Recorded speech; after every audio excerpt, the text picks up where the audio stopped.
Hampton boys, how he's done? Alrighty. I'm good, boys. Good, good. Back to some normality. We're going to podcast on a Sunday night, even though it's Monday. We're not live straight to YouTube. Hearts are the best team in the country. Lauren Shankland scoring goals. All is well in the world, isn't it? Ando scoring penalties. Good points. True. I like it. I like that. Last season, he was the first striker to score 20 goals since Robbo, and all we heard was all he does is scores penalties, and now he's going to be the first striker to score back-to-back 20 goals in a season, and none of them are penalties. Yes, I think this season we'll say he might have got to 20, but none of his goals were overhead kicks. And next season he might just spend the whole season scoring overhead kicks. Just literally one-on-one with the keeper, flicking it up onto his chest, overhead kick. Give everyone else a chance, though, eh? Give everybody else a chance, mate, exactly. Yeah. You can't score hat-tricks either. That's true, but has he got 2 hat-tricks for Hearts? Yep. I'm not sure, not checked. But one against Celtic, one against Ross County. One against Celtic, one against Ross County, wasn't it? Yep. 2 more than Robbo ever got, wasn't it? I think his only hat-trick came in like the Festival Cup or something like that, wasn't it? Somewhere. I don't know if he scored a hat-trick or not. Anyway. Kev, how are we? I'm good, mate. I'm good. Unfortunately, missed a game on Saturday, but it gave me an excuse to sit and watch the game on Hearts TV this morning. Oh, I forgot. Happy birthday, Kevin. Did you have fun? I did, mate. I did. Good weekend away. So from that point of view, just another. Where did your bus pass take you to? Bus pass. Still waiting on it, mate. Still waiting on that one. But no, I was just north of Ando by admittedly about an hour, but down in Berwick up on Tweed for the weekend. Nice. Fandabidozy. Ando, what's been happening? Nothing. Literally nothing. I feel like how I barely disgusting is it you can't come to the games anymore? It's actually no bad because I really couldn't be bothered this weekend. I had a lot of stuff on. It feels like I've no moved out of the seat since we last spoke. So I'll wait until third place is absolutely nailed on before I attend a game again, which will hopefully be in the nicer weather. So. Well, I was going 12 wins out of our last 14, and I don't know when was the Rangers game, the last Hearts game you came to?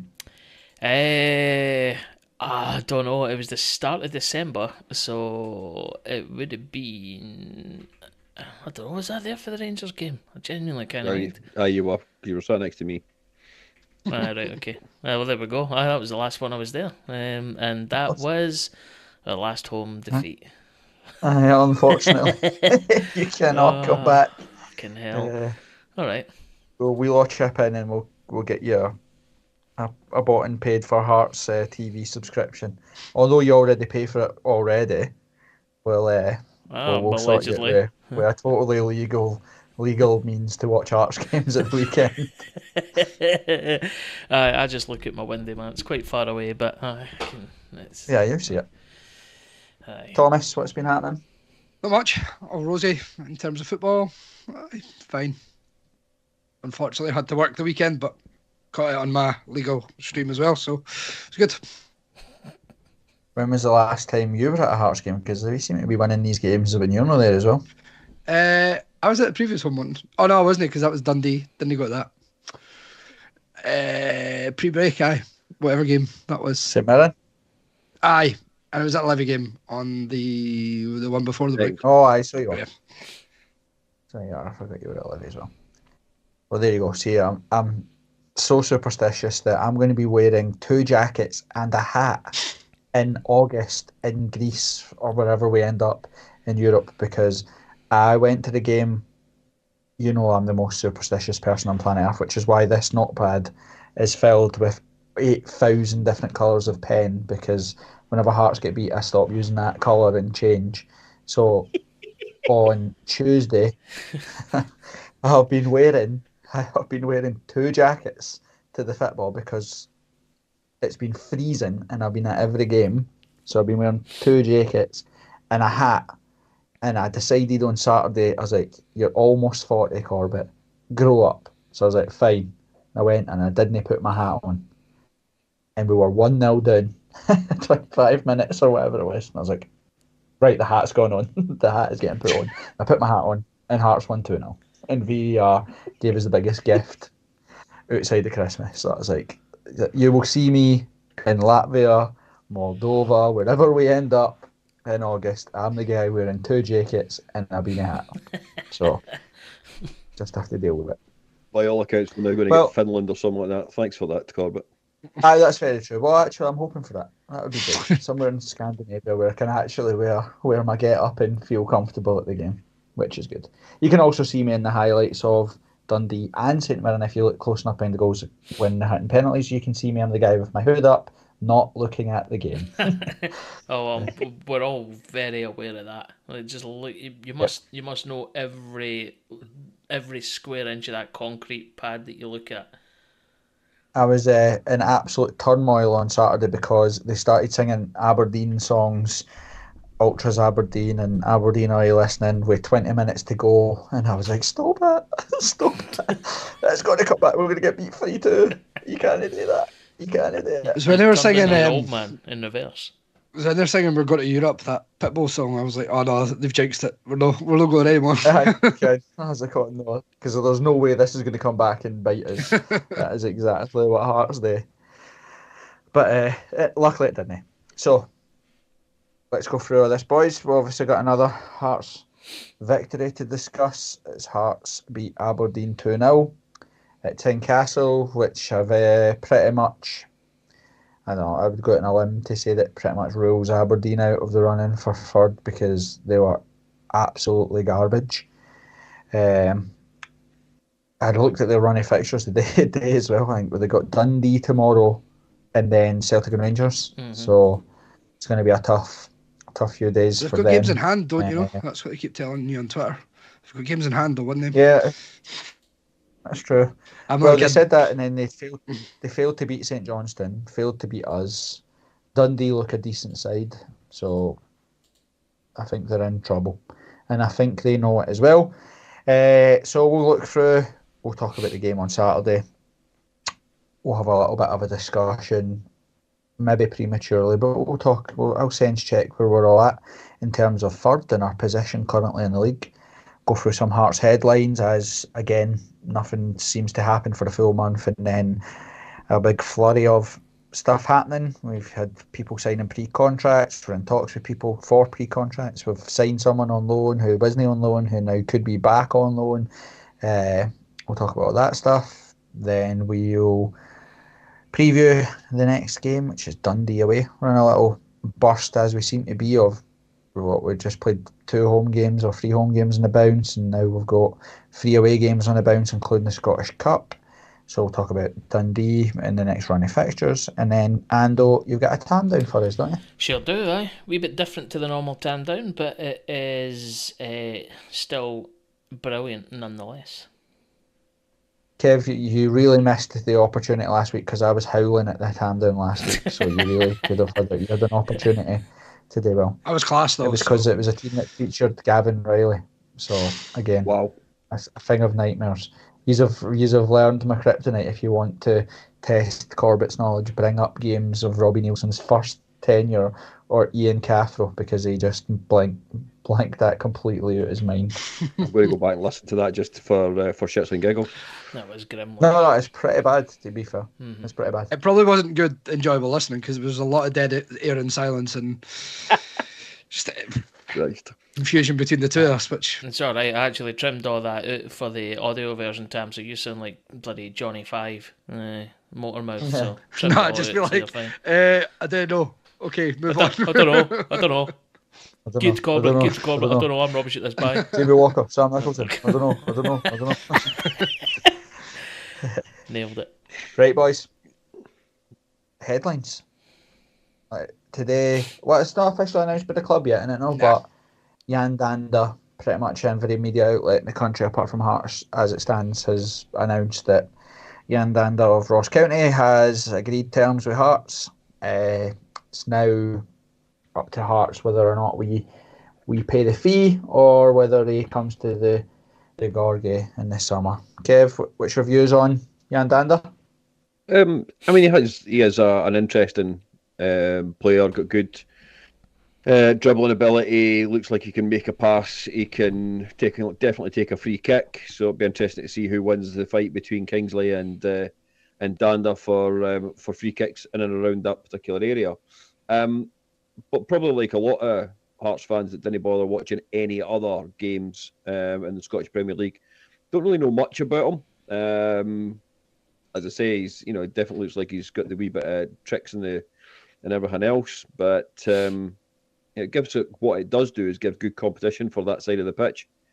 When you consider that Mackay's out there now, but he'll probably come back because he tends to play down that sort of left-hand side, doesn't he? So yeah, it might be an interesting one come the summer. What happens with regards to those players? Do they move on? We've got interesting times. Ando, I've decided that I'm taking a David Murray 1999 approach to these transfers now, because I'm going to look at them with arrogance.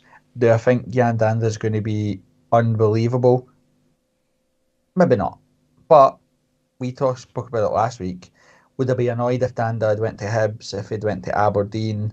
Probably. I'd have probably been a bit annoyed that we'd missed out. So for that aspect of it, I like the fact that we've taken him for Ross County, which gets it up then, because Derek Adams and is it Roy McGregor that owns him are total helmets. But also it takes him away from potentially signing for our rivals. So I'd rather that he was shite for us, but taking away the opportunity for them may ever be good for them. I can see the wisdom in that, I suppose. That's probably the only thing to be positive about is make your enemies weaker by buying up any potential talent, no matter how meagre it is that they could acquire. But my impression is, and whether it's right or wrong, and I'm all about. I never think anybody's good enough. I don't know that he's particularly fast, powerful, or dictates a game. Maybe wee flashes of it looks good. Time to time in spells in games from what I've seen. Again, I'm not a massive sort of consumer of Ross County content, but for me he's got a flatter to deceive written all over him. It's just another Meditao. But again, I think he's going to be happy to be proved wrong. I think he'll be more Jean-Louis Valois than Meditao. Let's see. Let's wait and see. Look at my track record. When have I ever been wrong about a player? That's very true. It's normally airtight that. If you want to go back to episode 80 where we argue whether we should have signed Shankland or not, I think you'll get some good content out of that. Good laugh. Tam Hearts doing their business early, obviously running scared of the under 23 powerhouse giant known across the world that is Bournemouth. Under 23s, we call them Hibernian now. Oh yeah. We're doing our business early, which I fought on. Dander coming in and stopping them going to the Leaf Globetrotters. It's hard when you're up against big money, put it that way. It's true, mate. It's true. Really hard. Bournemouth are world renowned for their under 23 squad. Yeah, they develop a lot of world-class players, don't they? As our Bournemouth, they do that well. But no, I'm pretty happy with the Dander sign. I think it's sensible. As you've just put it, you could sign an under 23 for England that's never played a professional game or one or two here or there. This guy's played Championship in England. 50 games in Scotland now. He knows how to play in the league, and it's just sensible for me that we're not taking a punt and getting somebody on a free transfer. Yeah, like I said, sometimes these are always Hearts signings. Like we would have been having this conversation 15 years ago when we signed John Sutton. Do you know what I mean? Banged in the goals from Motherwell, and we think, oh, what an absolute player this guy is, and signed him. And I think I've got about the same amount of league goals as John Sutton has for Hearts. But again, I think that Alan Forrest right now, probably one of the first names on the team sheet. Craig Halkett, one of the first names on the team sheet. They came from sort of lower in the league teams and have established themselves, etc. So I'm pretty excited by Dander. And again, Roy McGregor's saying that it would take a sensational bid to get him now. I think, I've said before, we've talked about this, I think that given Hearts' history last season, capitulation, go pay the fee. And so, you know what I mean, you pay $500,000 now and it secures you 5 to 8 million at the end of the season. I'd rather do that, because look at the difference Dexter's made in terms of, if we can start getting him to the byline and getting crosses and start to get numbers into the box, like, we could score from them. Look at some of the goals we've been scoring against Dundee, some of the chances we created on Saturday. They're all coming from like Forrest getting to the byline, standing up to the back post. Dexter scores with a header. Dexter getting to the byline, cutting it back for chances and stuff. We're starting to change the kind of way that we create chances. So I think Danda will be perfect for that. Other rumours, I suppose they're more than rumours now because it's pretty well advertised again, but Penrice at Livingston, pretty much touted as Livingston's best player, the next sort of big talent to leave the spaghetti head. Tam, Livy expert, gives the inside scoop. You're as knowledgeable about Livingston as you're about Hearts. Render me shocked.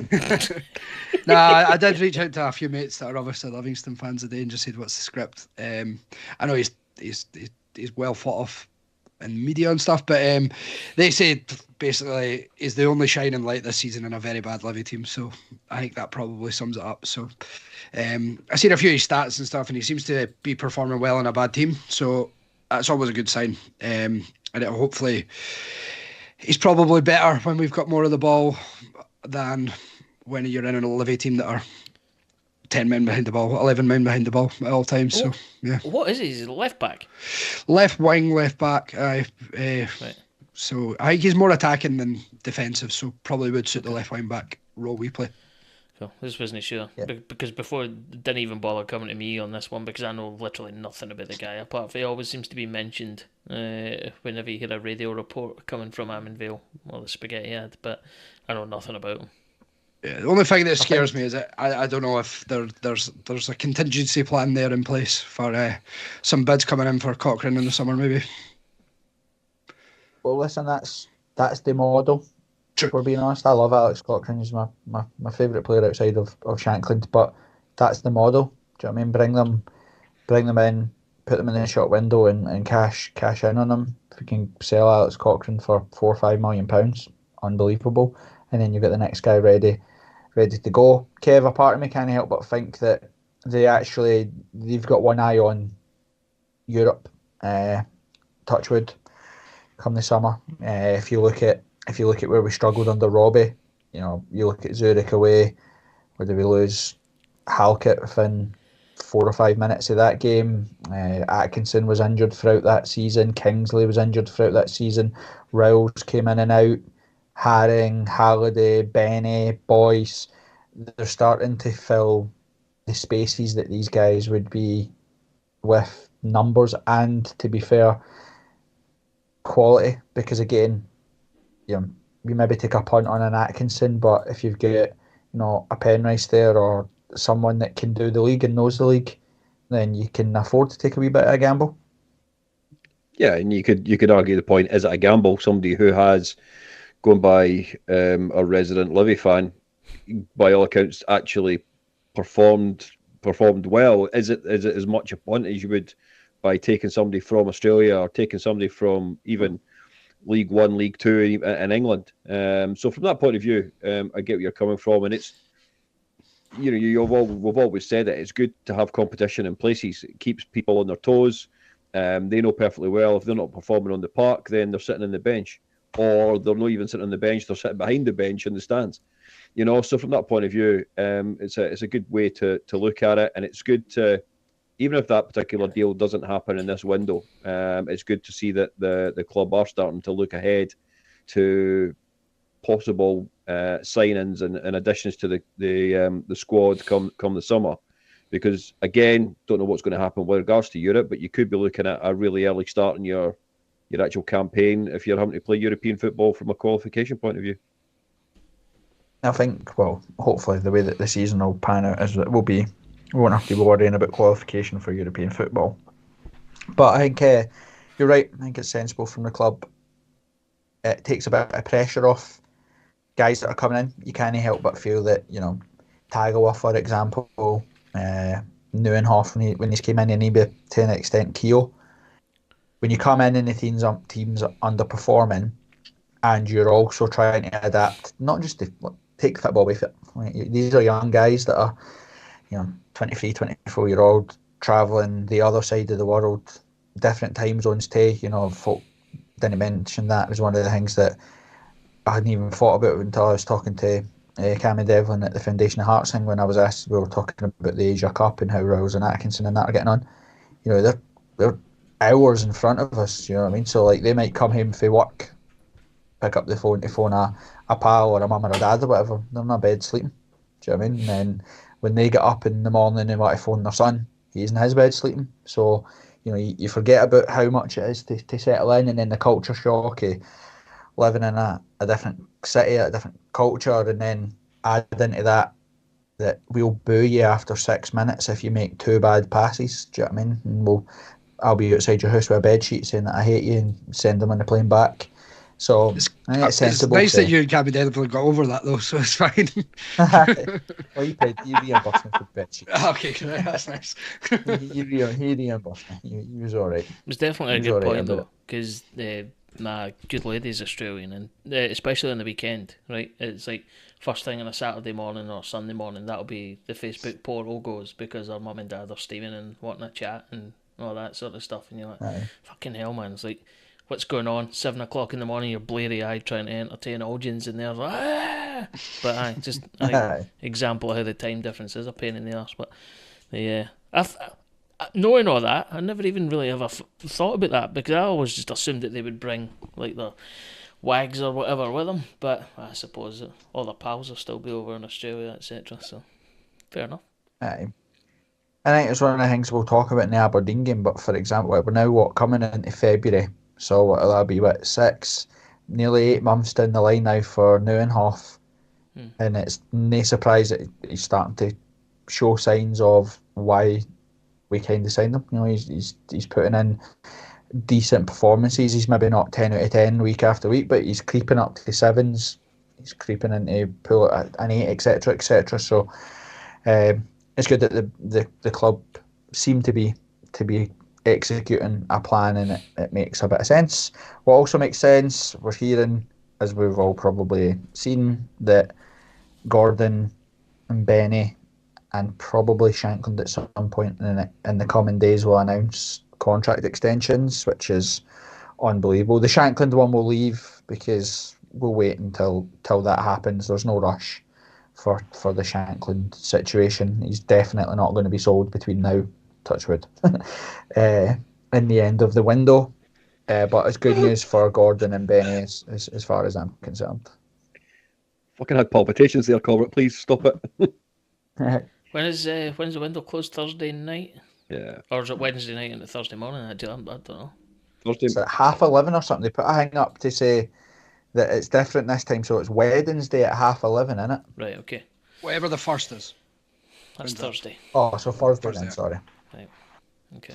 So it's like 11:30 on Thursday, that's it. And it doesn't unlike before, it's like deals had to be done by midnight.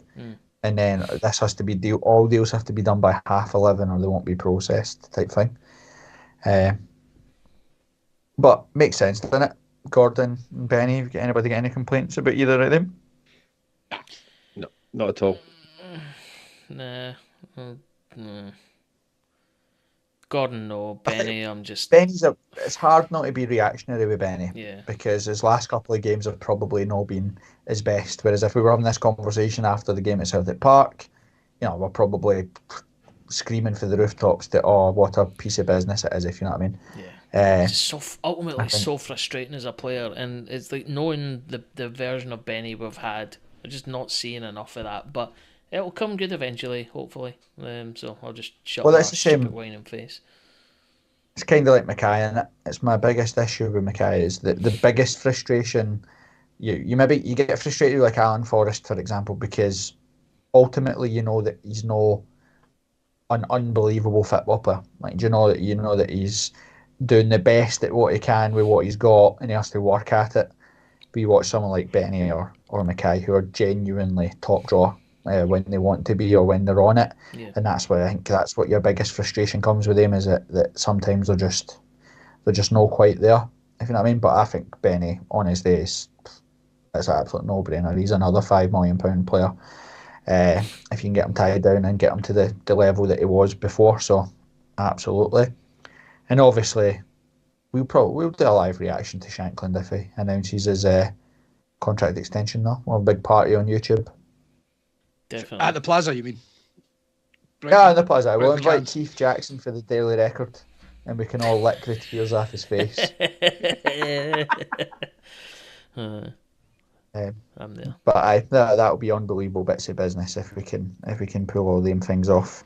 So the other rumours, I think a couple of media outlets have picked it up from whatever. If Stephen Naismith had some form of press gambit thing today or whatever, he said that he's interested in, if the opportunity comes up, to bring in a ball playing centre half. Rumours are that would be potentially Scott McKenna, formerly of Aberdeen, currently of Nottingham Forest. Tam is a Tartan Army expert.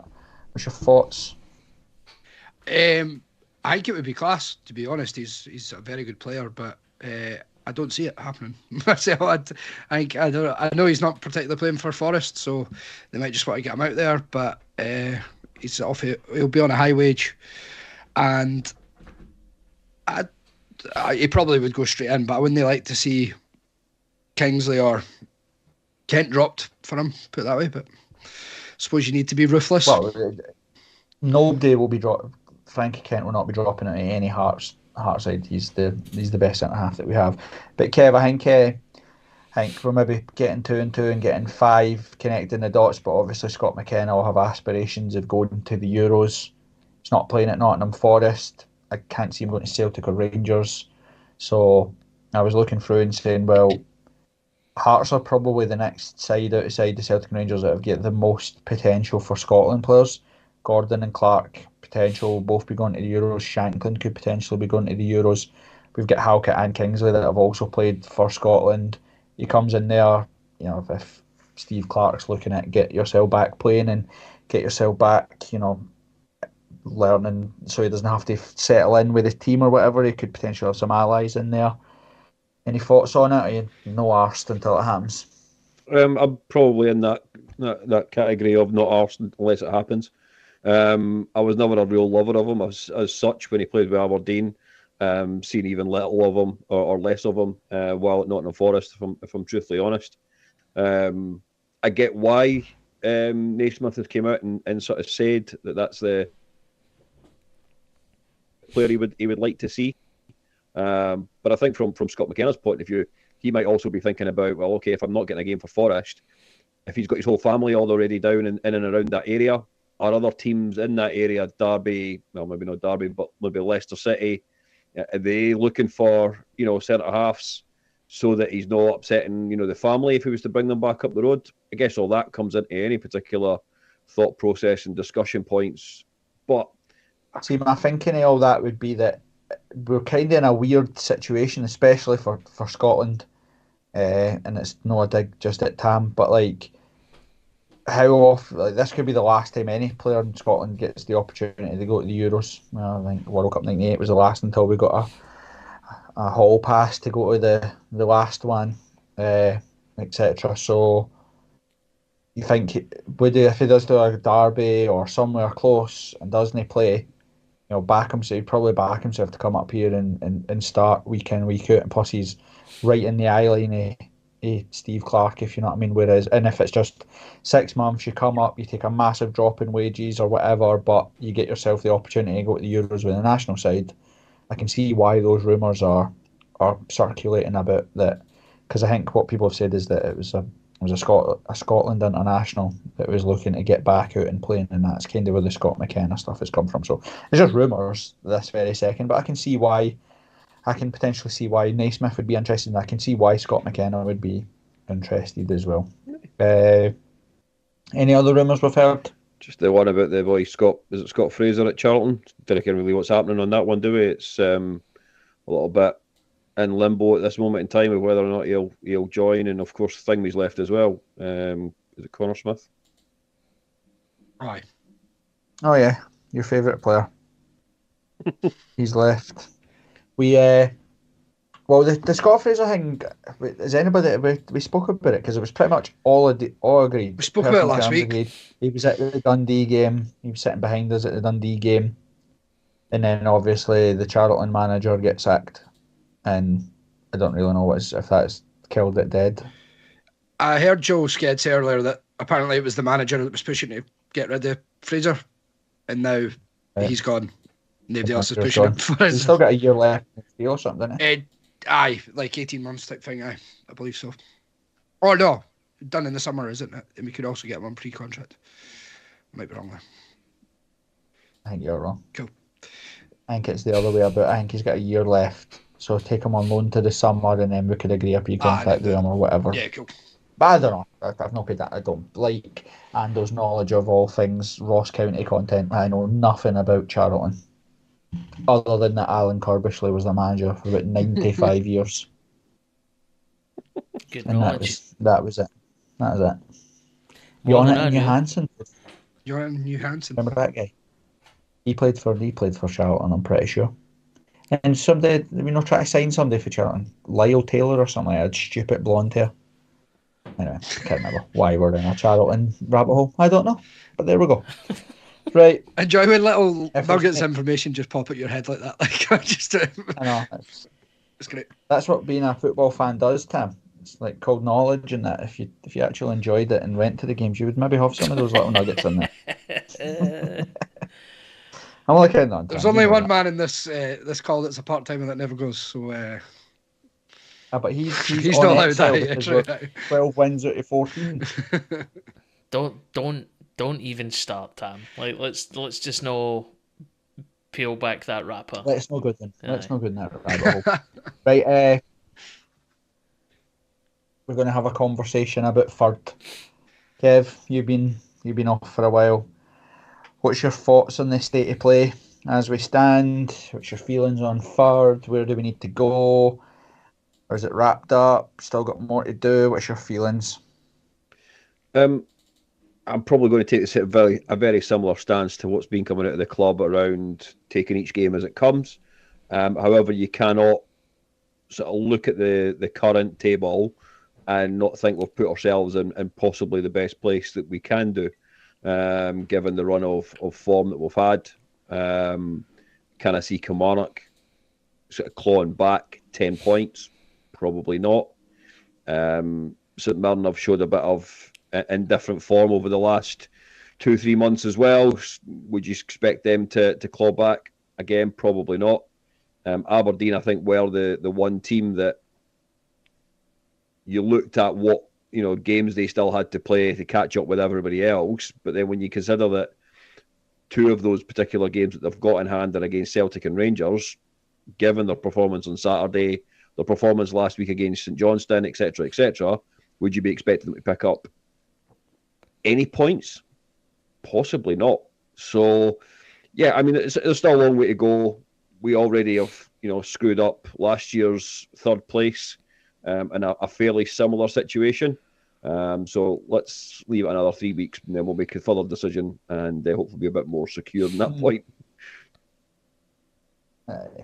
The bigger difference this year for me is that Worlds, it was like sliding doors. Perfect moment last year that we lost I think we lost 7 out of 9 or something like that. No wins and something like that last season, which also coincided with the fact that Aberdeen won 6 on the bounce. Hearts will lose games between now and the end of the season. That's obvious. We might even lose a couple of games here on the bounce here or there. I just don't see us going on a run where we will lose 3, 4, 5 in a row. I think there's 13 games of the season left. Is that about right? 5 in a split. Would we play 23 already? 15. So is there 38 games in the Yeah, it's season? 38. So you've got 10 at 15 10 regular games. season and then 10 pre-split and then 5 post. So 15 to go. So we're going to have to lose a high proportion of those matches. That's the difference for me this year. I just can't see that happening. What about yourself? I agree. I think we put for me the final nail in our closest competitor's coffin at the weekend. That was almost a statement victory for me. If you look at anybody else that could potentially do us damage, there are a couple of factors to it. Is that the teams below us are so busy cannibalising points off each other. Everybody's kind of infighting just now, and because of that, I don't think there's anyone else that's going to be able to make a sustained effort. And also, some of the teams that I maybe think are okay at the moment. So Kilmarnock, they're not a crap team, but a couple of injuries. There's a lot of football left to be played this season. They don't have the depth or the quality and the depth in order to be able to sustain the momentum for me. So the only teams that can do it are Hibs and Aberdeen. Hibs, I'm sorry, they're too busy trying to sort themselves out. And Aberdeen have just shown what they were all about on Saturday. So for me, there's no real contenders any longer. I think as long as we just try and maintain the current course and speed, we'll be absolutely sound. Aye, and Tam, the cannibalising each other point's a good point. We also keep having these moments where, we play St Mirren. It's not just getting 3 points for us, it takes 3 points off them and that claws them further back. Aberdeen, it's not just about winning the 3 points, it gives us 3 points, but it takes 3 points off them. It's the same on Saturday. Dundee, Dundee, if they win their games in hand, I think takes them at 9 points behind us. You've got an opportunity there to win, and even if they win their games in hand, it's still 12 points. So we've got loads of these wee moments in the season that so far, touch wood, have went our way when we needed them to. Absolutely. To be honest, you've said it. I think the last 3 league games you've been like, it's the most important game of the season. I think every game from here on in is the most important game until we've got third wrapped up, and then it goes to the cup. So, you're right. Yeah, I think that you're right. I think you have to capitalise on loads of bits, and I think that it's helped that again Aberdeen have self-imploded. Hibs always seem to be a continual rebuild. Every 6 months, every transfer window, they're in that phase that we seem to be in, and Craig Levein, where they just didn't have an identity. They don't really know what they're trying to achieve, and window to window, they just sort of try to use it as a reset. Again, I was laughing the day went into work, and the only fan base on planet Earth where we can win on Saturday, they don't win on Saturday, but yet somehow that gives them confidence that they're going to do something against us. And I'm like, it doesn't make any sense, man. Isn't it? Just literally doesn't Leave them make alone. any Let sense. them carry on. I'm the same, Kev. I'm like that as well. I'm like, okay, yous do yous, man. You But do remember, yous. I'll give you a wee cuddle when you it can't doesn't tell work. a lunatic that they're a lunatic and expect them to understand. Right? All you can do is look at it and just go exactly to what Kev or Corbett you said. You do you. Just continue deluding yourself. But when lunatics are the ones going, Hibs, calm down, you're embarrassing yourself. Like that's when you can. It's went too far. That's when it's went too far. And even the crackpots are like, here, go and chill out. You're embarrassing yourself. But I think I'm not saying it because of what happened last year, but I think we're in a very good place. Who do you think? This side's got something about it. Who do you think realistically is their biggest challenge for third at the moment? Because it seems, I don't know, is it Kelly at this point because they're closest, or? No, again, I think I've said it before. Again, I think I said it on Open Goal, but I think it got cut when he asked about, who's the biggest or what's the biggest risk to Hearts, meaning like team and that. I said quite confidently that Hearts are the biggest risk to Hearts. Yeah, there's there is. I don't think there's any team in the league that I think could go on a big massive run and catch us unless it coincided with us absolutely having a meltdown. So I think like the biggest challengers for Hearts will be Hearts. If we are more than capable of imploding, but there's just something about this team that's different. Much more solid. They've got Yeah, not even just that, Kev. They're doggier, they're grittier, if you Aye. know what I mean. Like we've seen too often, and I hate going back to rinse Robbie Nielsen because Robbie Nielsen did some good things with Hearts. We all know that, and he will be always doing in legendary status as Hearts because he's got two Scottish Cup semi-final victories against Hibs under his belt. So you can't argue with that. But Robbie Singh was always when they were beat, they were beat. Do you know what I mean? There was no Roy the Rover stuff. There was almost just an acceptance that it's done. Put it down to whatever excuse or issue or whatever it was, and move on to the next week. And we'll just say, right, well, next week we're not playing on a plastic pitch, so we'll definitely be better than we were this week. And next week we didn't have Willie Collum as the ref, so next week we'll definitely be better. Whereas this team are a bit more like, no, this isn't happening. We've got 45 minutes to sort this, or we'll get 15 minutes to get back into this, or whatever. And you look at, you know, some of the comebacks, we just wouldn't have done that. And you said it last weekend with the start, you said it in the community chat, you said it on here about, 2002 or something was the last time we came for 2-0 down to win 3-2. So that this team's got something about it, and I just can't see that evaporating between now and the end of the season. So, Just and I think we have to. no, I was On going you to go, say Ando. that just to agree with you, they're more battle hardened. I think because of what happened to them last season. They obviously get new players and whatnot, but they're more battle hardened and just a little bit more resilient than the team that came before them.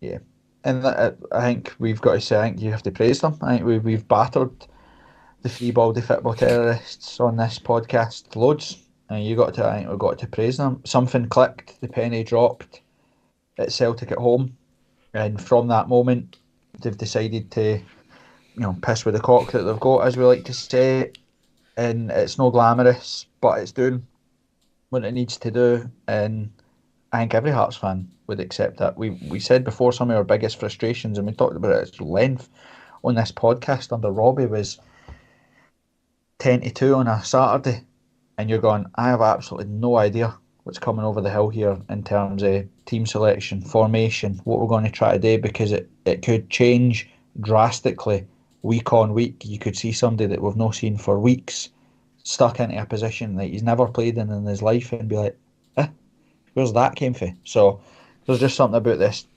about this side that it's maybe not glamorous and it's maybe not playing absolute free flowing football, but one thing's for sure, it doesn't roll over and get his belly tickled. So that's been probably the most impressive thing, and Naismith, McAvoy and Forrest deserve massive credit for that. I've got a feeling that'll come though.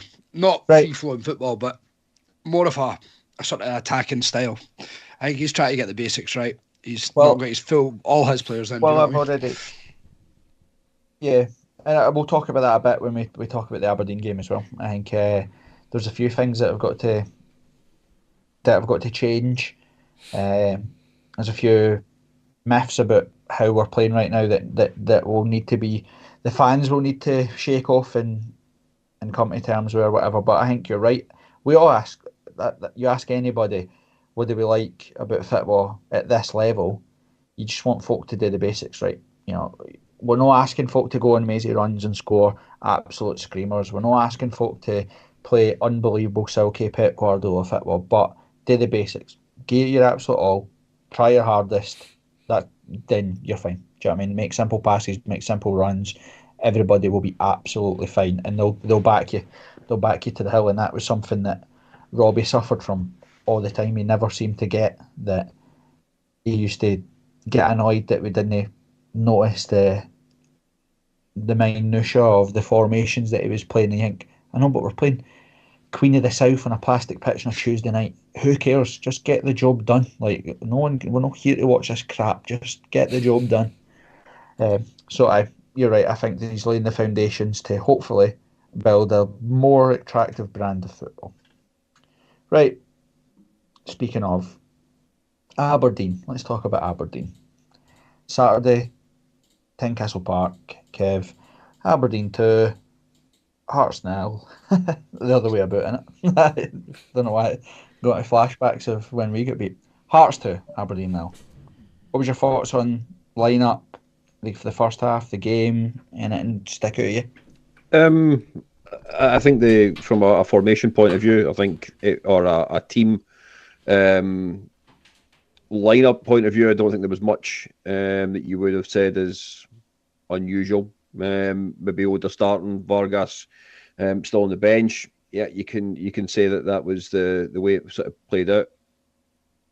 But the thing that I noticed in the first half was that for whatever reason, again, we didn't really come out the traps. I appreciate that I was only watching it on the TV, but the way in which we actually started the game, Aberdeen were definitely much more up for it. I thought that was quite clear.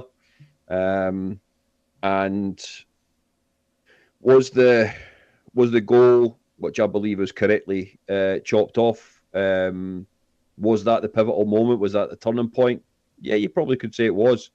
Because I thought for the first 20 minutes, I thought we looked a bit jaded, a bit slow to the ball, no picking up on second balls, which is something that I thought we did pretty well in the Dundee game last week. So I think overall, looking at the lineup and the way in which we were going to actually play the game, I didn't have much concerns, if I'm being truthfully honest. Dexter looks like he's a solid right back. You've already said it. Neunoff looks like he's coming on to a bit more of a regular game as such, and he's going to get 7 out of 10 every week. Still not 100% sure about him, but he's starting to show at least a little bit about what we've possibly seen when he was playing in Australia. Yeah. Well, you brought up something that I was going to talk about, right? Other than the goal, right, by Aberdeen, which was rightly chopped off, what did they do in the first half? What did Aberdeen do? I think from watching on TV, and again, we've spoken about this before, watching it on TV, actually being there in the ground is You might two different TV, games. Turn into a raving lunatic, you want to smash the place up. Exactly. But it's one of the things that I just thought they kept the ball better. I don't disagree, right? But I think this is what we need to. Hearts have played 3-5-2, 5-4-1, whatever you call it, for 3 months solid, religiously. Tuesday, Wednesday, Saturday, whatever it has to be, back to back. We changed for Tuesday. So Tuesday night we would have finished playing. We would maybe had a light session on a Wednesday. You're maybe looking at Thursday to then bring in and say, right, we're changing shape for Saturday, let's get ready. So there was always going to be a bit of settling in, a bit of adjustment. And I think you kind of seen that the opening 10, 15 minutes. Players that have been used to playing in a certain position, looking up and not seeing the guys that are normally there where they are. And we maybe had to settle a little bit into that change of shape. But I think one of the things that we've got to, everybody, and I'm the same, right? I loved watching George Burley's Hearts because we absolutely came out the traps, unbelievable, blew teams away. And everybody remembers that. But folk forget that, see, by 60, 65, 70 minutes, Hearts were dead. We were absolutely on our arse. And we were, by the end, we were clinging on because we gave absolutely everything that we had, and we ran out of juice. And there was games against Dundee United. The game we won 2-0, but the last 10 minutes are backs against the wall. Seeing it out. We watched the Boxing Day game versus Celtic, annihilated them for 45 minutes. Should have been 3-0 up at half time, and we go in 2-0 and we lose 3-2 because we just nothing else to give because we've gave everything. The Stephen Pearson goals. 2 goals. It was that's not his name. What's his name? The defender guy. Fucking big stupid guy who was absolutely shite and managed to get a game for Scotland. McManus or something, was it? That's it, McManus at the back. Bednar hit the post right before half time, didn't he? It should have been free. But and that's the thing there is you look as well, Kev, you think this isn't meant to sound as arrogant as it is, right? But outside Celtic and Rangers, coming to play Hearts or Hearts coming to play you is probably the third biggest game in the calendar for loads and loads of teams. And Aberdeen they were 16 points behind us, manager under pressure, team no performing. They pipped us to third last year and had the bragging rights. They're miles behind us this year. That was their cup final on Saturday. Right.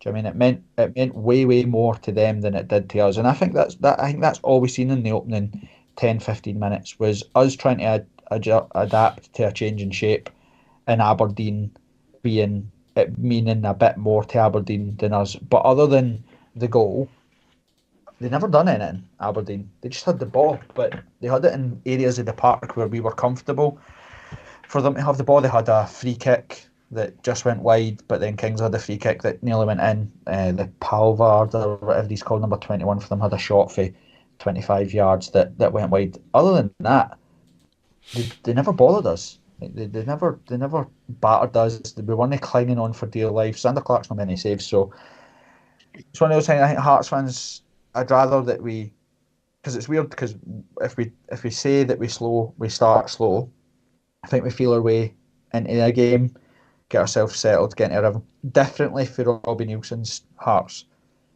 because we lay the foundations to then go play. Because if we'd played 10 more minutes on Saturday versus Aberdeen, we'd have won 4-0. If we'd played 10 more minutes versus Dundee, we would have won 5-2. If we'd played 10 more minutes at Livingston, we would have won 4-1. Like, we are finishing these games rapid. Like, look at the last 10 minutes. Shankland's had a chance. Vargas has had 2 chances. There's been plenty of crosses, plenty of hangway, and Aberdeen, who are chasing the game, are hanging on for dear life because we're battering them. So the slow start thing, I don't know if I'm completely and utterly bought into that. Especially when you're at a game, it feels different. And we said it on Tuesday, Kev, when you want to hear about the Dundee game. Obviously, Ando Tam watched it on the ground on the TV. I'm there, and I never felt like. Always felt Hearts score here, we'll win. Like, do you know what I mean? I never felt like we were completely and utterly clueless and out of depth.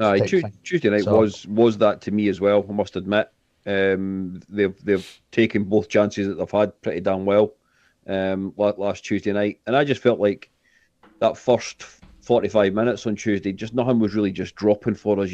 We just didn't have the luck that you sometimes need in front of goal. But on Saturday, for all that, I'm not saying that we didn't start like on the front foot and pressing and putting them under pressure. What I just felt was that a number of what would be classed as simple passes, doing the simple thing correctly, just wasn't actually happening.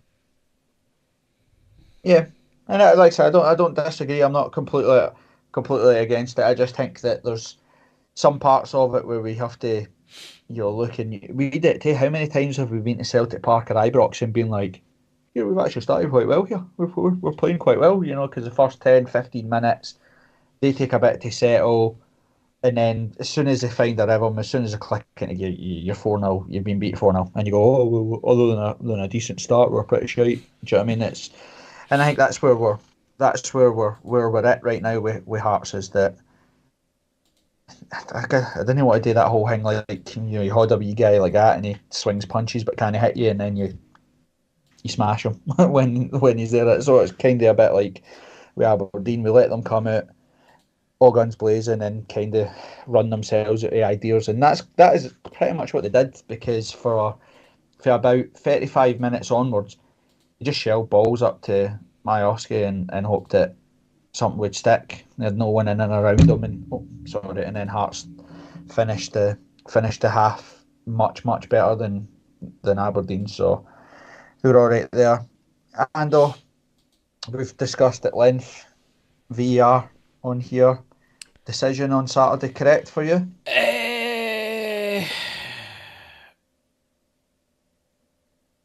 No, it's not.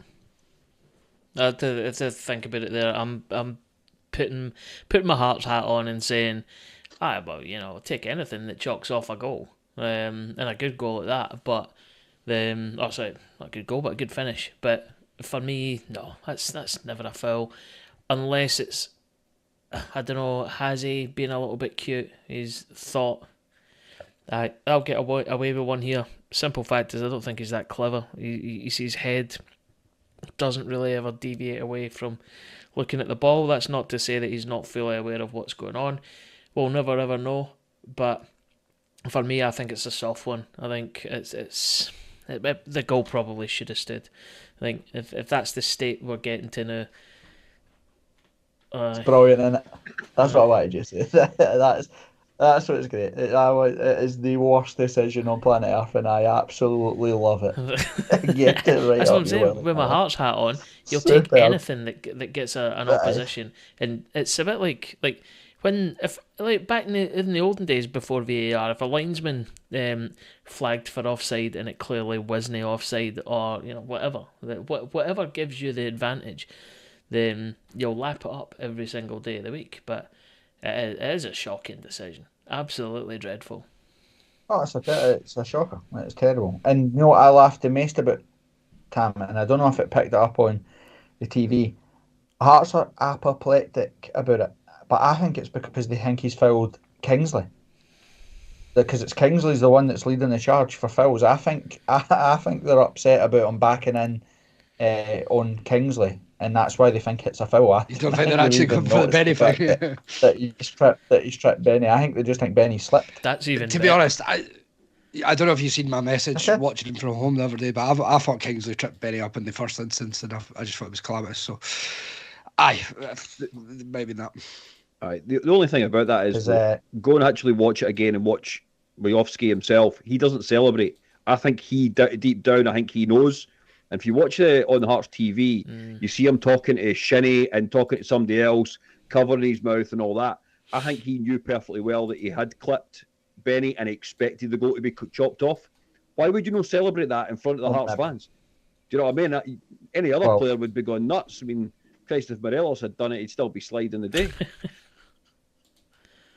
Right, but that's because he just loves kebab pies, and he was wanting them chucked in the pitch so he could eat them. He just wanted that, like he was begging folk to chuck stuff at him so he could eat it. But he was Majowski especially. You remember he was tweeting like Hearts are falling apart again Aye. and all that. I mean, after they scored the last time. But it was like so. Xander Clark obviously standing right in front of us, and he was pretty adamant that it was going to be that it should be chopped off. But I'm pretty sure they think that it was a foul on Kingsley. And then when he went to the screens to look, Xander Clark was saying to us, he's like, he'll not change his mind. He's a WNK. And I was like, well, aye, probably. And then they changed their mind, and I'm pretty sure they. He allegedly said that. Sorry, Corbett. Can I say that? Well, that's true. Though. No, it's an opinion piece. You can't say that. It's fine. I'm just trying not to put Oh, I Clark in the totally bad did. books. Well, do you think the SFA are listening to this podcast? Because if they are, then free wage quite ban a few coming. things I would like to say. I get them written down. The SFA But I can't find thought, us, Tam. We're okay. We're fine. Not us. I thought, just about. to be fair, I know we spoke about it the other day, but VAR's had a nightmare across some of the decisions because they ruled Jordan McGee's goal is offside. The referee gave a penalty for the Halkett challenge. He's about 40 yards outside the box.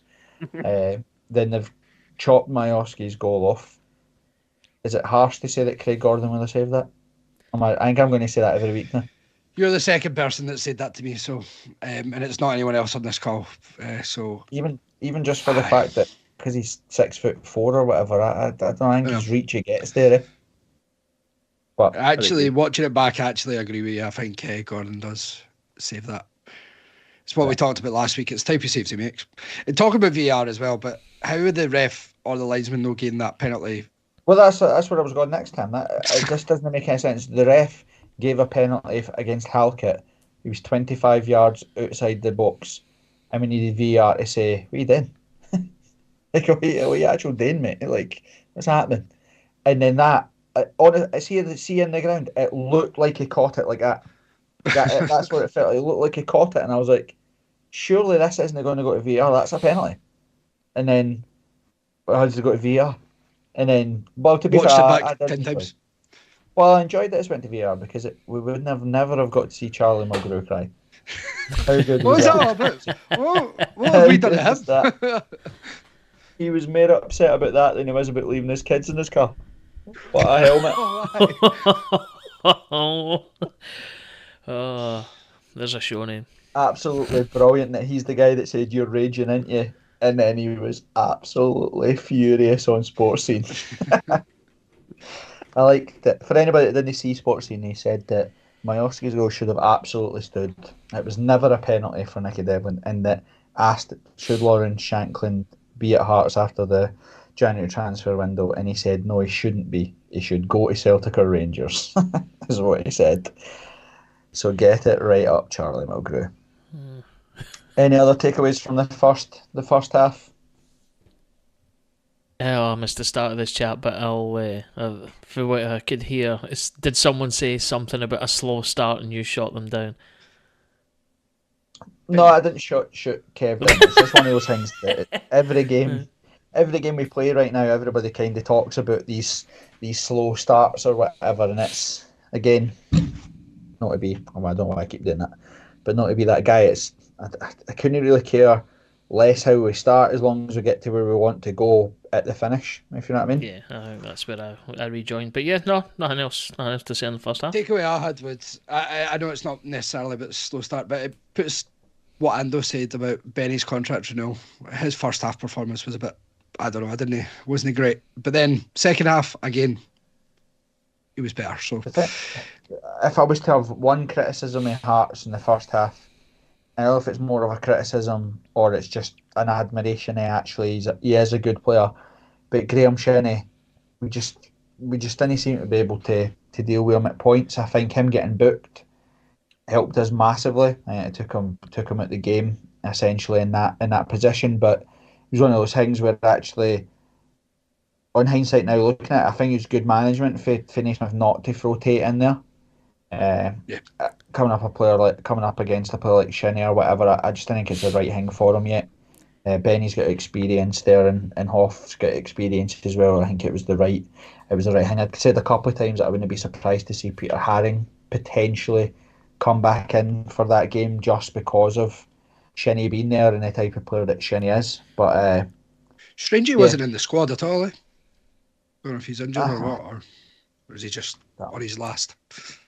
It's probably I think an element of that, and sorry if I'm cutting over your Corbett, but I was going to say we've seen a couple of young lads get game time recently, and I think like Haring is, as much as we all love him, I'm happy to see the youngsters on the bench, and then even if it is just a cameo appearance at the end of towards the end of the game when it's all wrapped up, that's the kind of thing that I think we should be doing more of, bringing them on early, not even when the game is out of sight or whatever.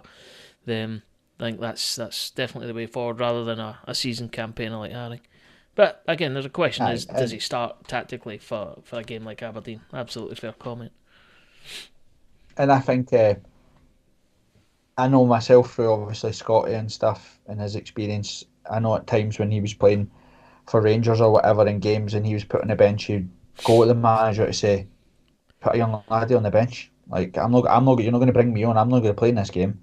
Put a young boy on the bench because one, to get the experience of being out there, they get to see how the game works, etc. And they could potentially get some game time.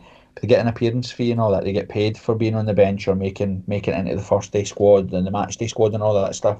So there's maybe a part of Haring and Halliday kind of doing similar to say, look, if I'm not going to play, then you put me in the squad. Put young boys in there to give them the experience, etc. And it's one of the things I've liked about Naismith, and we've spoke about this before under Robbie about playing youngsters, and I've always had the opinion that I couldn't care. I want Hearts to be successful. As horrible as that sounds, I couldn't care less if that means that young guys never get a game for Hearts. They've got to be good enough when they come in, or there's no point bringing them in. And again, Hearts under Levine, I think we were bad for that. Look at Jamie Brandon, never good enough to play for Hearts. Ross Callahan, never good enough to play for Hearts. But we bring these guys like Gavin Riley, Robbie Muirhead, all these random folk that we brought in, and Dylan Bikey, all these guys that we thought we could bring in, and they just weren't good enough. So it's good to see that the young guys are on the bench, but they're being used properly and they're making a difference. I thought Tate again when he came on Saturday looked brilliant. Probably should have scored if Vargas had passed him. So looked pretty decent. Dexter, I think we're going to talk about another impressive game for Dexter on Saturday. Will you agree? Yeah, Very much so. I'll start this one off. I think what I quite like about him, I say quite like, I really like about him, is the fact that see if he tries something and it doesn't work, doesn't put him off. He just keeps going and going and going. I like that as well. I don't like understand that if it's bit like Shankland at penalties, kept going and going and going until George Grant took it off him. But it's one of them that he's a bit tricky. He's tried something, maybe hasn't worked. Quite a lot of wayward passes, especially early in the game, but didn't let it stop him. And he's one of the most creative players we've got on the park just now. I think he's class, absolutely class. And I'm going to give Stephen Naismith a nod here. If you look at the 2 goals Dundee scored on Tuesday, they come from the wide areas. When you're playing a back 3, we moved to a 4, I think, to protect Dexter so we can get the best out of him, because I think at points against Dundee he was exposed, or we were exposed out wide, because he is so sort of forward thinking. And I think on Saturday we seen the other side to him, which I liked, was actually how is he as a defender. I thought he played really, really well on Saturday. He was in great positions. He played his position brilliantly. I think it was good for Hearts as well to go for what we're talking about, switching to the back 4 or whatever, being a good thing. I agree. I think if Dexter's going to play, we probably will play a back 4. I think it gives him protection. He's not overexposed, doesn't expose Hearts to loads of danger in behind or whatever, and I thought that he really benefited for that. So we've seen a different side to him on Saturday to the one that we've seen on Tuesday, but he's been well impressive so far. Really impressive. What's his situation in terms of contract? Has he got quite a wee while left, or? I don't, it's like anything, innit? It's Don't know. Go back and play for Wolves under 23s, go on loan to the Dog and Duck League somewhere, playing Kettering every second Tuesday or whatever, or stick around at Hearts, doing Alex Cochrane, do a Benny, play in Europe, potentially get to Hamden, play in front of full houses, etc., etc. It's smart from Hearts. Do you know what I mean? They're purposely taking guys. You can go and bring in a 17, 18-year-old in an academy at Liverpool. Rightly or wrongly, they'll naively think that in 2 years' time they could be playing for the Liverpool first team. If you go get boys that are 21, 22 that are coming to the end of contracts or whatever, they'll know fine well that they're not going to make it at Brighton or Bournemouth or Liverpool or Wolves or wherever it may be, because they would have made it by now. So if you can go and sow a wee seed there like we did with Cochrane, to be like, you could come and live in the capital of Scotland, it's a beautiful city, you could play European football, you could get trips to Hamden, you play in front of 18,000 every week, you play in front of 3,000 away fans. It's proper football, isn't it? It's everything that they didn't get in the academy. That's why I think you see folk fall in love with us when they come up. You look at Hill, loved it, or it wasn't brilliant. Taylor Moore loved it when he came up. Wasn't Jimmy Dunn as well when he was all here? These players, other than probably Ben Woodburn, loads of them absolutely adore it up here. Even Conor Randall, he wasn't brilliant, but he stayed up here.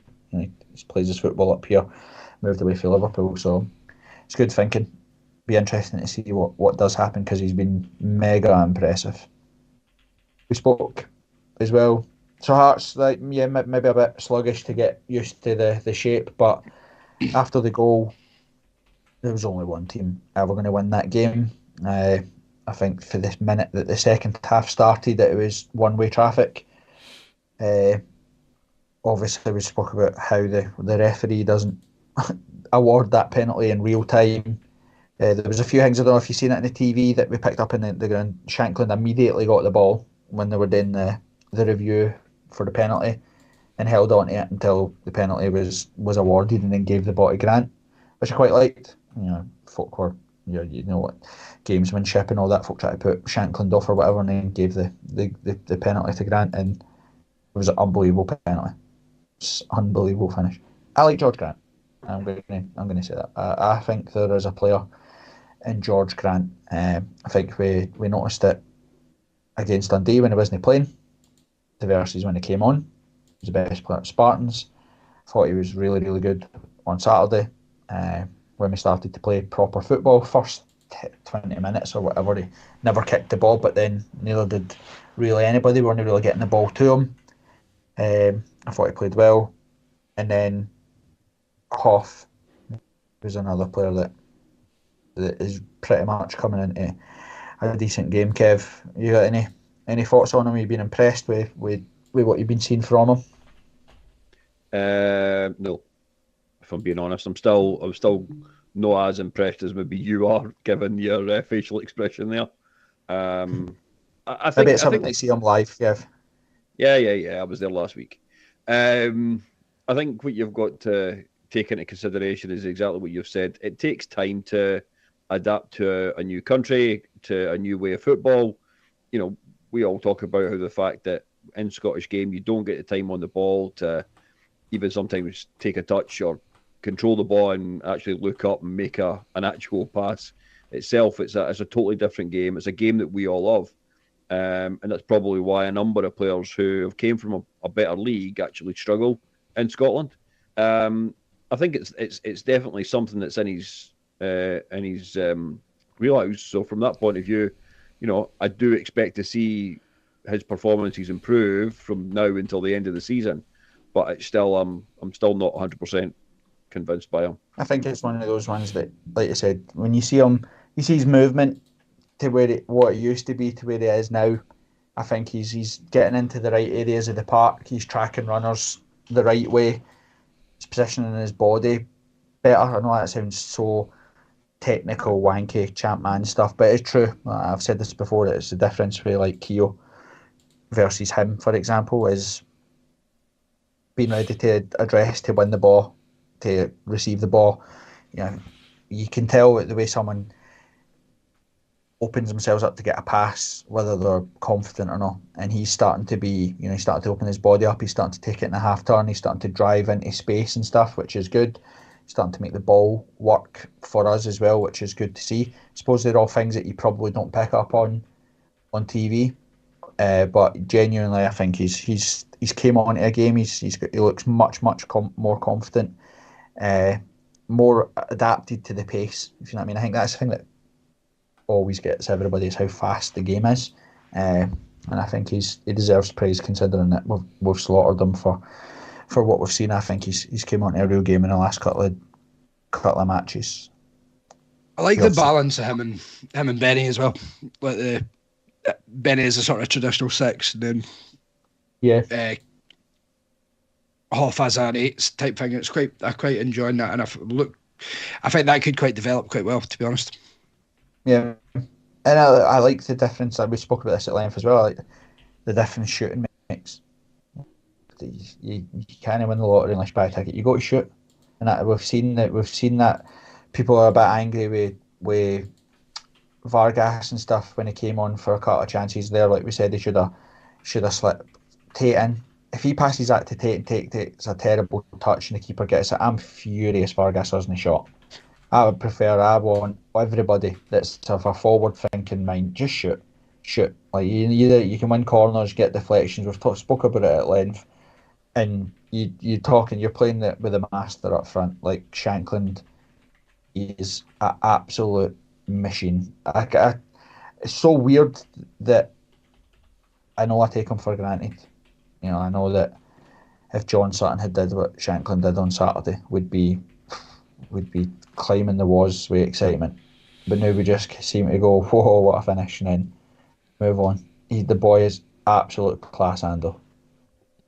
Yep, there's no, you're kind of running out of superlatives for him now, which is like it's just becoming it's a habit, isn't it? It's like it turns up and scores not necessarily a worldie every game, but it's just constantly surprising us with just the depth of the goals that he scores. It's like left foot, right foot here or whatever. Apart from penalties, but even then, joking aside, like what's he going to do next week? Like it's continually surprising, and I'm all for it. His range of goals. Yeah, his range of goals is incredible. His ability to go from nothing to suddenly just sparks into life like he did. He got no service in the first half, couple of potential half chances here or there, but nothing. And then the second half, he has a shot for 20, 25 yards where the keeper has to make an unbelievable save because it's gone top corner.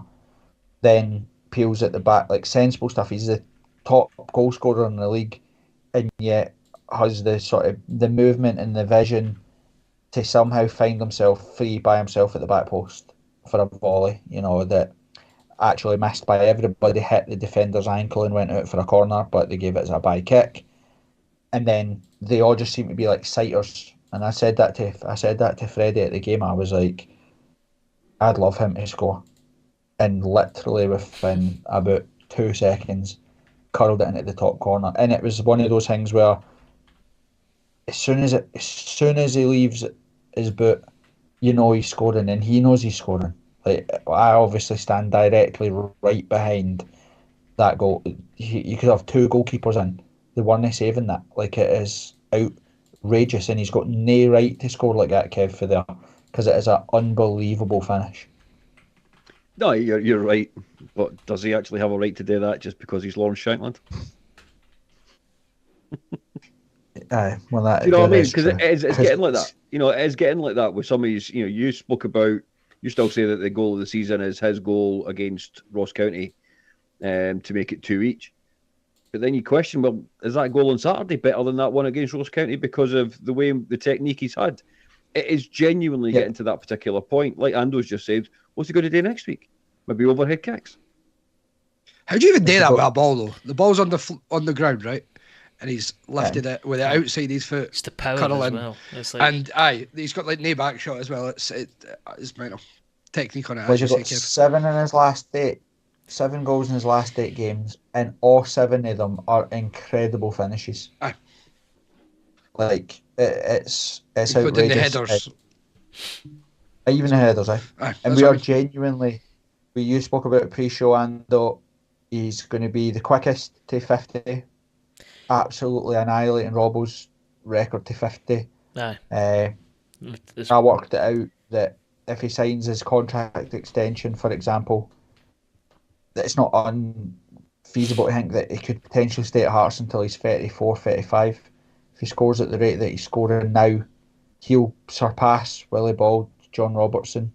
I looked at the SPL all-time goal scoring record. It's something like 212. Chris Boyd has scored them. Shankland's on something like 60, including the goals that he scored at Dundee United. So he's only 100 and something away from potentially catching Chris Boyd and becoming the leading goal scorer on the SPL. He's got to a half century in a season and a half with Hearts. He's our joint European goal scorer with Robbo, 6 goals in 12 games. It's outrageous. You're running out of things to say. He scores at Celtic, he scores at Rangers, he scores at Hibs, he scores at Aberdeen, he scores at Tynecastle, he scores in Europe, he scores for Scotland, he scored at Hampden. I think Dundee are the only side so far that he's not scored against. Well, let me just chime in on that then, because it's like you said that I'd talked about it before we started recording. Probably worth bringing it up then. It's like for those of you out there that love a stat, Robbo, from the first goal he scored to his 50th, there was 848 days. Shankland's 545 days. But the bit that will blow your mind is they both hit 50 goals on the same day. They both scored their 50th goal on the 3rd of February. The 3rd of February is this Saturday. If Shankland scores a hat-trick this Saturday, that'll take him to his magic 50 goals. So, there you go. So we're all betting on Shankland hat-trick on Saturday. Shankland hat-trick. Or to break his leg and not play for 300 days. Stop it! Just right. I'm not betting on it because it'll definitely not come in. You're going to the game, aren't you? Right. All you need to do, put your 2 jackets on, put your hat on, just stare at the floor, and it will happen. He's not scored against Dundee. He'll get his hat trick. That will take him, over to 50. Lines up with Robbo, having reached the 50th on the 3rd of February. That's it. And the day before, he'll have announced his contract extension. That's what's happening. But he's absolutely sensational, and I think he tried to slide. He stretched to try and knock the ball through for Vargas in added time, and he hobbled a wee bit, and he kind of limped for about 3 seconds, and Hearts instantly subbed him, get him off. So for the folk that are freaking out thinking that was a goodbye substitution or whatever, it was genuinely, he had a wee wobble when he tried to slide someone through, and I think Hearts just took him off. Could we have put Tago on? Potentially, but don't worry. That wasn't a goodbye for Shankland. Are you listening, Keith Jackson?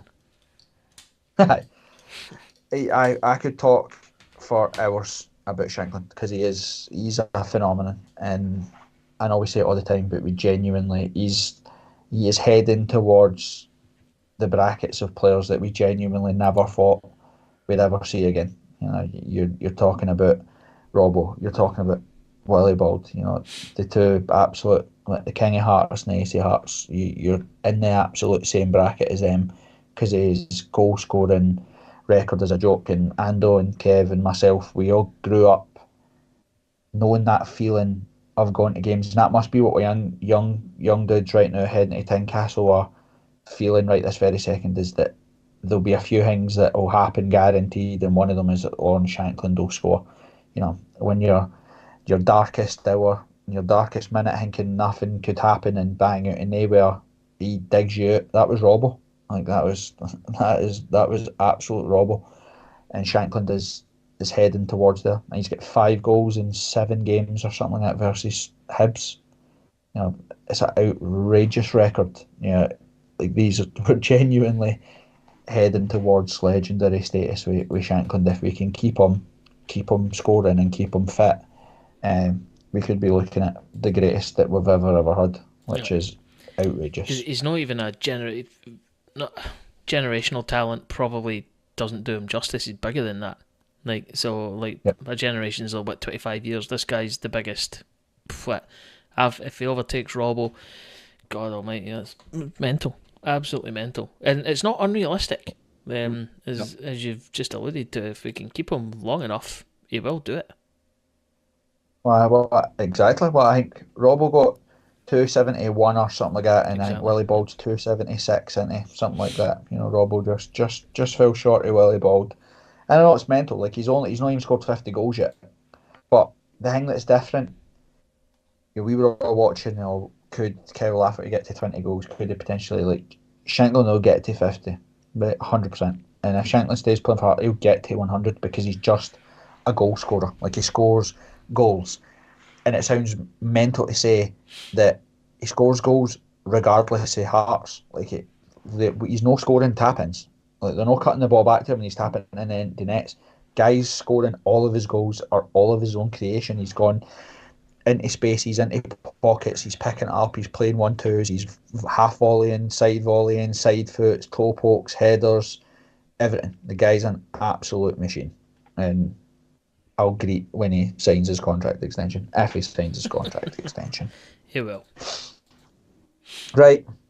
Can he end our summarisation of pumping Aberdeen without talking about you're getting sacked in the morning, Barry Bin Laden, as the Aberdeen fans have been calling him. It was so much fun to watch their tears and snorts. Absolute tip of the hat to the Aberdeen fan who jumped onto the middle of the segregation when Aberdeen scored to go 1-0 up. I hope he's had a brilliant time. I hope he had the time of his life. Get it right up, yes. Nothing else to add for that, to be honest. That was fine. That was a nice way to end that. Right, we'll do a Tamdown. We'll finish it on a wee Tamdown before we do our score predictions for Dundee.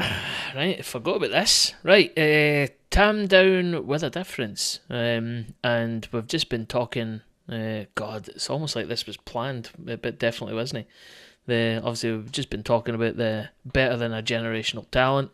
Lawrence Shankland. I have in front of me a list of players who have scored 20 or more, more than 20 goals since the 1999-2000 season. Right, and this is not in a single season. This is just a cumulative total of players that have scored that amount of goals. So just to give you an example, Kyle Lafferty doesn't make the list because he scored 20. Right, so this is 21 or more. There's 17 players on my list. And that's from 1999 to 2000. Now, there's a point system in place here. So the higher up the list, if you get someone in the top 5, you get 5 points. If you get someone not in the top 5 but in the top 10, you get 3 points, and then for the other ones you'll just get a point. So I'll keep you honest. 17 players. You don't have to have your hands on your head because there's no way you can cheat fast enough at this. And we'll start with Corbett. I missed everything. What are we doing? You fucking Fucking hell, So you're man. talking about Um, goal scorers or something? Is that what Goal scorers, yeah. So There's players some handicap thing. players that have That's scored just- more than 20 goals since 1999-2000 season. This isn't not just in a season. This is throughout their career. You want to go Osman, higher so- up the list, though, Corbett. Aye. I don't want to put you at a disadvantage, so you do want to go the highest up the list because you get more points for it. It's what Ando said. We've got a tiered points system. So if you get one of the top 5 players, you get 5 points. You get between 6 and 10, you get 3 points, and then for everyone else, you get 1. So I'll give you an example. Kyle Lafferty is not on the list because he only got 20 goals in his time at Hearts. Okay, I think I really understand. So I'll just say Osman. So Osman So is on the list. He got 23 goals. So point to you, Tam. Jamie Walker. Jamie Walker is top of the list. 5 points to you. Right. Corbett raging. I know this is the. I've kind of done this there's in a only 5 way. points you're getting. You would have that's- planned. I've done this in such a way just to try and make it a wee bit more friendly and Tam. Because if it was just a point a player, you've no chance. So this is the only way Tam can win. Right, Kev. Arnold Jim. Jim is not on my list of the top. He only got 16 goals from 1999 2000 Aye. onwards. Aye, Look, apparently. According to my stats. So 0 for you, Kev. Back to Corbett. Callum Patterson. Callum Patterson, yes, 5 points for you because he is in 5th place with 37 goals. Tam. Paul Hartley. Paul Hartley is in 4th place. Yes, well done. So 5 points to you. Kev. Rudolph Skatchel. Rudolph Skatchel, 2nd on the list. 5 points to you. Well done. Off the mark. Back to you, Corbett. Roman Bednar. Roman Bednar is not in the list. He only got 13 goals, so he doesn't make the magic number. Tam. We'll go Stephen Naismith. Stephen Naismith, yes, he is on the list. He's 10th, so you get 3 points for that. Well done. Kev. Mark de Vries. Mark de Vries, yes, he is 8th on the list. 3 points for you. Well done. Corbett. I'm confused as to what this game is. I didn't. Stephen Presley. Stephen Presley, I'm sure I've seen his name. Yes. So basically, there's a list of 17 players. The higher up the list they are, so the more goals they've scored, the more points you get. Right. Right? I can't make it much more simpler than that. Who said Presley? Was that you, Corbett? Yes. Yes, right. Tam. Is this going to count? But nobody's actually said Shankland yet. No one has said Shankland. He's 3rd on the list. He's scored 47 That's what I was goals thinking. now. What are we doing here? Like, why have we not got how's Jamie Walker number 1 on the list, but It's no one just- said Shankland yet? Yeah, I Because he's had to scored cut it 50 off goals. somewhere, 50 right? goals. So to make it easier for Tam, it said from the year 1999-2000, who's scored more than 20 goals?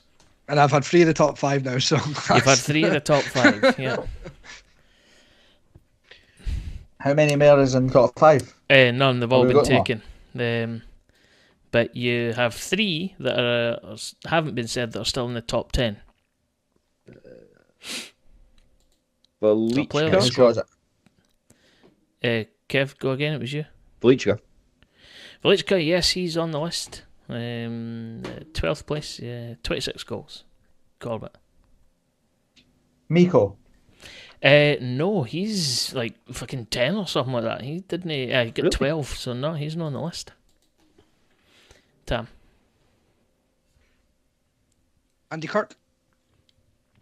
Ulster Andy Kirk, yeah, very well done. He is 7 on the list, so well done. Kev. Christ almighty, I'm struggling. I'm going to go way left field here. Kevin McKenna? Big Kenna's got Moose. a good one. Yes, he scored 22 goals, so you do get a point for him. I'm only saying that because somebody said them pre-show. Hi, okay. Thanks, Kev. Don't worry, I'll keep lining you up, son. There's a couple of big ones here that I like to say they're obvious, but they're maybe not super obvious. But Corbett, there you go. You're next.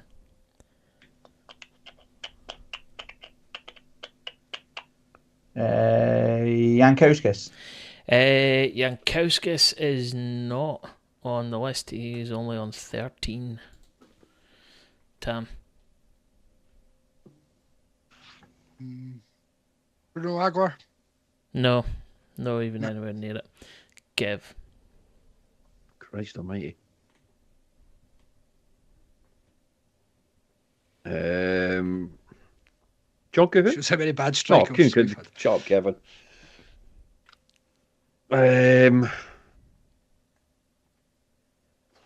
Jesus Christ. Mickey Cameron had already gone. He would never got them in the 2 years. 2 seasons. Cameron, no. Yep. In that time has 30. Oh, So I thought he would have There you already go. gone. Corbett. Do you know, surely he scored 30 overall. No, between 2000 or whatever it is to when he left. I just cut off the list at 99, 2000. So it'll be career goals up to that point. Oh, right, okay. There's no way he scored 30 goals after the Scottish Cup final. Not a chance. Aye. A couple left. But are there still some big names in there? There's one in the current squad. And that's the only clue I'll give you.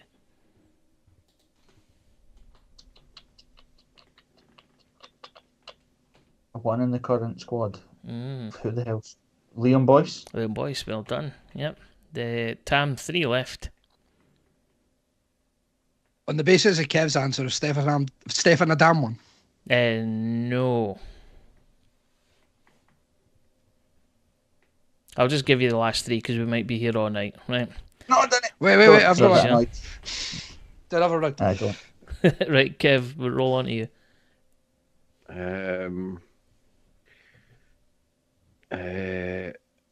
How many goals did Juanma get for us? What Uh, about that money? Collectively over, what was it, 3 seasons? 13. No. How many offside He goals did didn't he get for he us? didn't get 20 goals for us, no chance. 13. Did I say Scott Severin? Did I say that already? No, you didn't. But he's just on the outside. He's at 15. Better. Gary McSwiggan? Yes, well done, Gary McSwiggan. Correct. 2 left. Tam, over to you. I said better. No, not there. No. I was disgusted to see Berra's name show up in that all-time quiz thing that you sent me. Yeah, Kev. that's what was in my head. Is that the top appearance Aye. holders? Right, it was very upsetting. It was very upsetting. But Halkett? No. Sam Nicholson. Not on my list, but he's on the he's just on the outside, 15. 2 more to go. What time skills? Did we say the one for the current squad? Sorry. Yes, we did. I'll give you another wee clue. One of them that left very recently. Micah Smith? No, not him. Halliday? Holiday? No. No chance. Oh, Josh Ginnelly. Correct. Well done. And there is one left. And Is that a proper left field for a while ago? it's not proper left field. He's got a good style sense when it comes to winter coats. Oh, right, Ryan Oh, Stevenson. that's Stevenson. That's it. He was in the ultra section on Saturday. There we go. Right, scores on the doors. Tam. What about you? Well, right, we've proved here because I've made it too complicated for Corbett that we're just never playing this again. Tam, you've won with 21 points because you got 3 of the top 5. Don't be so hasty. Let's play this Then next week. You know? All right. Corbett and Kev drawn on 13 points. But aye. It was an idea just to try and mix it up a wee bit, but I'll try and not have it as over elaborate next time. No, I just need to pay attention. I wasn't paying attention. I was replying to a text when you were explaining what was happening. So it was my own fault. Tam deserves his victory. No, he doesn't. I don't Too like love the you fact said that He Corbett. deserves I nothing, but appreciate we'll it. give him it. I don't like Tam winning anything, so that's why it's going in the bin. So, but we'll think of something. Right, well, let's quickly blitz through our Big Boy Dundee predictions, and then we'll call it a night. Thomas, Cool. on your victory on the Tamdown, what is your prediction for Saturday? I think we will draw 1-1. Nope. Kev. 3-0. Shankland. All three. That's what we've been told. Ando. I'm totally invested in this. I think Shankland is getting a hat trick on Saturday. He's going to get his 50 goals and break his duck against Dundee. Yep, 3-0. Okay, look. Because I wear a hat and 2 jackets and write in a red pen and have done for nearly 3 months now, I'll say that it'll be Hearts 2, Dundee 2, because that is what I was going to say, that's what you keep doing it. So I'm going to say it's a Desmond, 2 each. Fair. I like it. Hey, boys. Well, see you all on Sunday for hopefully our 11th one out of the last 13. And celebrating a Shankland hat trick. Absolutely. Fingers crossed. Right, boys. I'll see you all later. Catch you later. See you later.